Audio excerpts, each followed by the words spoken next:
Way back! Way back! Gone! Duffy has tied it!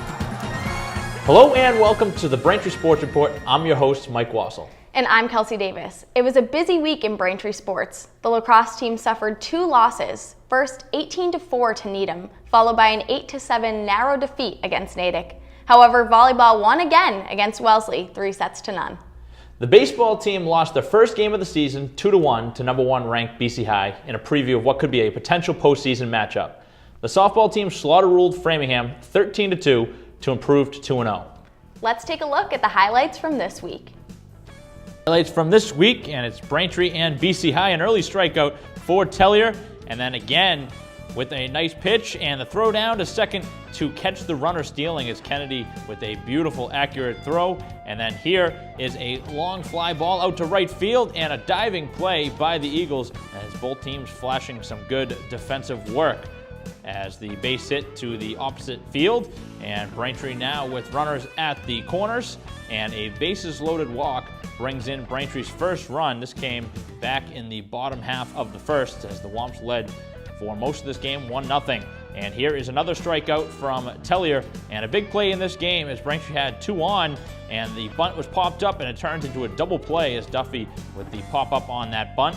And then here another brilliant pitch from Tellier, able to get the batter. And here is the play of the game without a doubt, a long fly ball back towards center field. Actually, we'll see a better play than that a little bit later on as Duffy makes the catch, and it's a sac fly for the Eagles as this one is hit well, and this will be the one we were just mentioning. And Duffy back by the fence with the catch, the grab over the wall, an unbelievable play by the center fielder for Braintree, Jackson Duffy. And a strikeout here as Tellier able to get out of that jam as we stay tied at 1. But in the 7th inning, a long fly ball gets over the head of Duffy, and it is the Eagles who go ahead here in the game. And the Womps trying to battle back here off of Mike Vassell, one of the best pitchers in the state. And with 2 outs in the inning, they get 2 straight hits. And then here, a strikeout to end the game with the bases loaded and the tying run at third base. Braintree loses this one 2-1 in a nail-biter. Boys volleyball as an opportunity at the net and a nice block by Braintree as they're facing here today against Wellesley. And it was all Braintree here in this contest as the first set, no problem at all for Braintree, winning that one going away as Braintree won set 1 25-11. And similar things happening in set number 2. It's Framingham, though, with a nice kill of their own. They didn't have a ton of highlights here in this game. It was Braintree just dominating from start to finish as the Womps, again, have a hit against them. But it was too much of Braintree as Morin with another nice kill for the Womps. And then a stuff at the net. Nice play there from the Braintree defenders.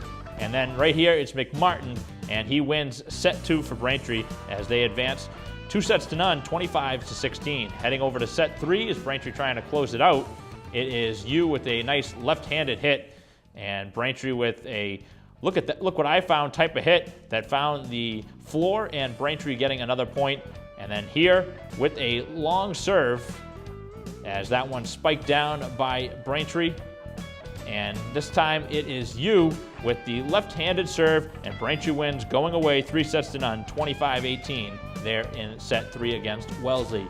Moving on to softball as Braintree and Framingham, and a couple of strikeouts for Braintree early, and an opportunity here in the game for Braintree with a double that brings in a run, and then a throw over to second base as Framingham ties the score at 1 with the runner coming in from third base. Ground ball back towards the mound, and it gets through as Braintree going to bring in a run as the throw not going to be in time. And Braintree starts to clobber the pitching here with a double here that brings in a couple runs as that one, it will be hit well out to deep left center field, and a couple more runs scoring for Braintree as they start to really assert themselves offensively here in this contest. This is just Braintree's first home game of the season. Hard to believe. But Braintree really just dominating the Flyers in the game as Framingham really struggling in this contest to keep up with Braintree's hitters. It's Duffy hitting this one, and she's going to come all the way around as you see one run come across and then a throw that gets away, and Duffy will score all the way, and Braintree wins 13-2.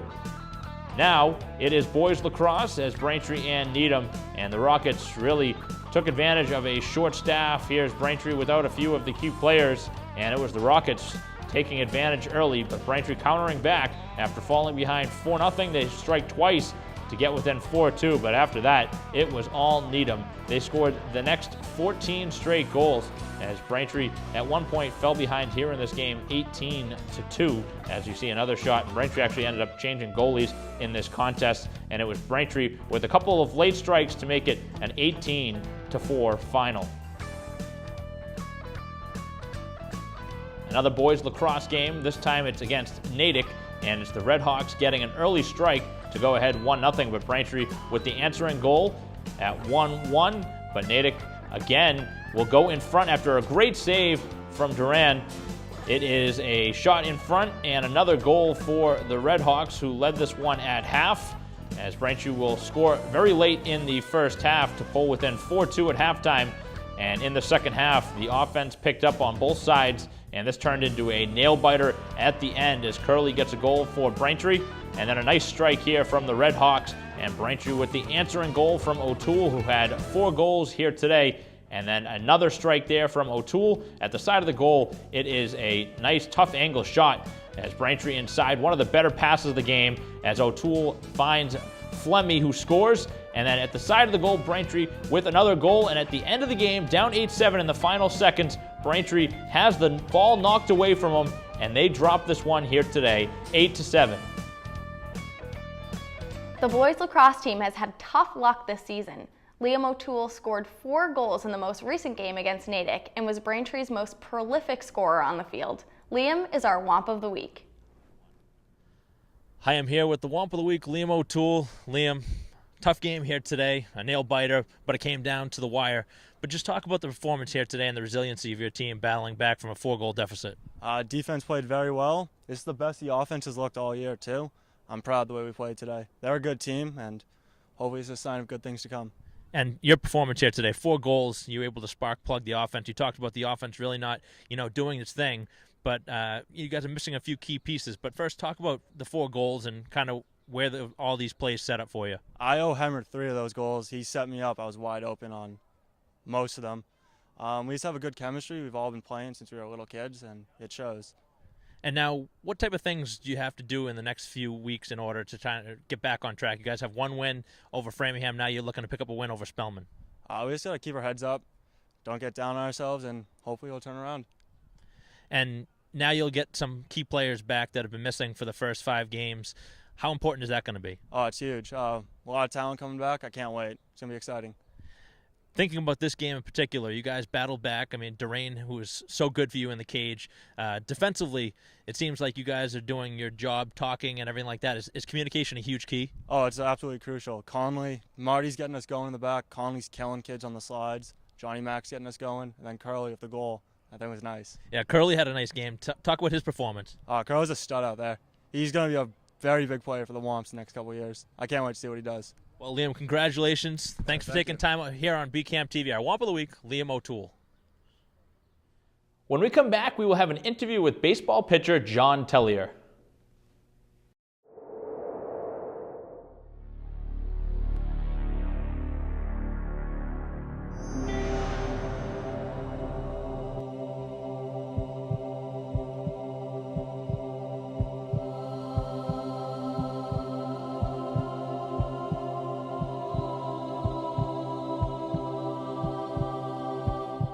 Butter, 3/4 of a cup.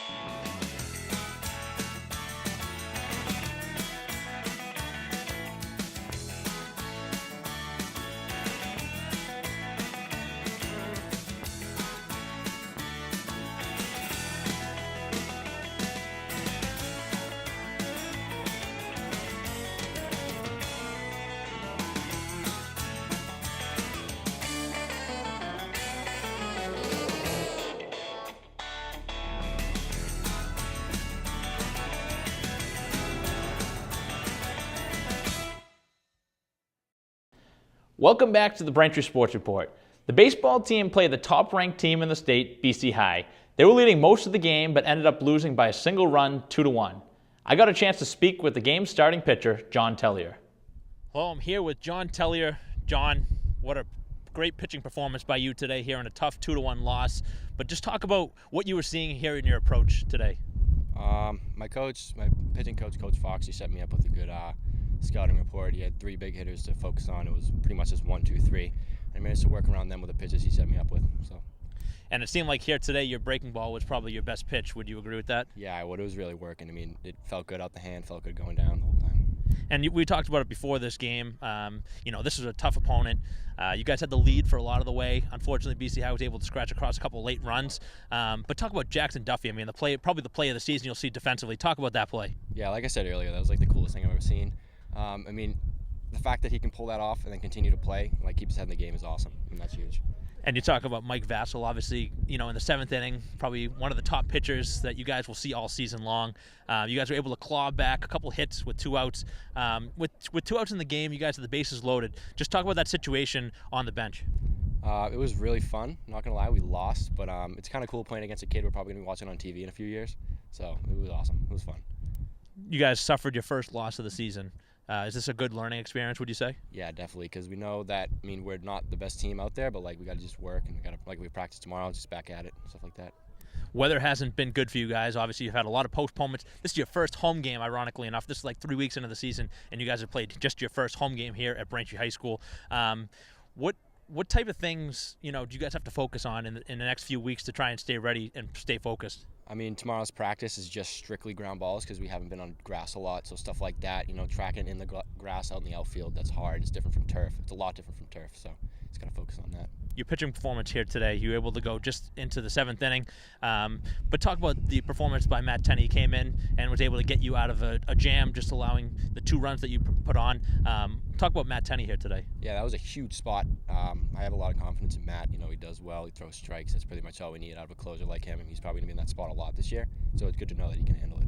Well, John, congratulations on a great pitching performance, and we hope forward to seeing some more performances by you the rest of the season. Now it's time for the top plays of the week in our Top Play Countdown. Top 5 plays of the week. Coming in at play number 5 is going to be this tandem block by Braintree in the win over Wellesley. It was Crowley and Morin, the 2 for Braintree, there at the net to stuff what would have been a spike attempt for the Raiders. As you get a second look, coming up high for the spike, but it is denied at the net. And Braintree with an easy victory over Wellesley. At plate number 4 is going to be this pretty assist from the boys lacrosse game as the coast over to O'Toole for the goal. And you get a second peek at it. Nice little pass in front and the juke around the goalie as he scores, going to the right post. At plate number 3 here of the week, it will be this hit as Duffy hitting it all the way out to center field, as she will come all the way around on an inside the park home run after an errant throw allows her to go from third all the way home. And a great play there. The inside the park home run by Duffy. It was misplayed out in center field for the moment, and then the throw got away as Duffy, who would have had 3 bags, gets credited for the inside the park home run as she will come all the way around, rounding now first and then here at third on her way home for the inside the park home run. Moving on as we head towards play number 2 of the week, it will be another boys lacrosse highlight as Flemmy, who got hit right before he shot it, and then he scores. You're going to have to see this one a second time because in slow-mo it looks a little bit better as Flemmy, who gets the pass over from O'Toole. Nice little catch there as well before the pass over to Flemmy, and then he draws contact, able to withstand it and then score right past the goalie. Nice little play there from the Braintree forward. And then at play number 1, no doubt here this week and probably of the season, it's Jackson Duffy taking away the home run in center field. A second look at it now as Mike Vassell with a long hit to deep center field. This one carrying back out by center field, and Duffy with a late lunge reaches over the fence and makes the play. Now it's time to take a look at the sum of the standings with Howard Sparks. Thanks, Mike. Let's take a look at the first standings report of the season. BHS girls softball has had a lot of rainouts, but is off to a fantastic start of 2-0 on the season, trailing only Newton North, who has gotten to play more games, and is 6-0. BHS Girls Lax is also off to a good start with a record of 4-2, trailing only Needham, who is 4-3. And finally, BHS Boys Lax is currently 0-3 and are ahead of only Brookline in their conference, who is 0-5. Next, let's take a look at Thayer Academy. Thayer Girls Softball is currently 0-2 and 8th in the Independent League, which is led by BB&N, who is 6-0. Thayer Girls Lacrosse is 4-4 and 6th in the Independent League, which is led by St. Mark's at 7-1. Thayer Boys Lacrosse is currently 0-6 and last in the Independent League, which is led by Rivers, who is 8-1. Finally, let's take a look at Archbishop Williams. Girls Softball is currently 1-3 and 6th in the Catholic Central, which is led by Austin Prep, who is 6-0. Girls Lacrosse is 5-1 and 4th in the Catholic Central, which is led by Bishop Fenwick.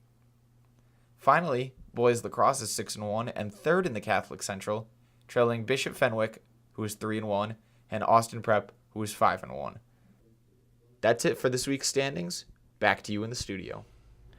So far this season, the baseball team is 2-2, softball is 2-0, and volleyball is 6-2. Girls lacrosse is 5-2, and boys lacrosse is 1-6.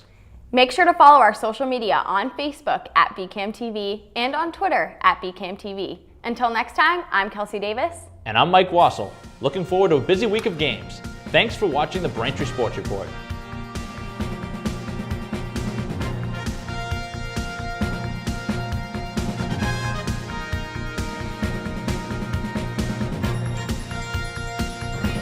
That one's hit well to deep left field. Way back, way back.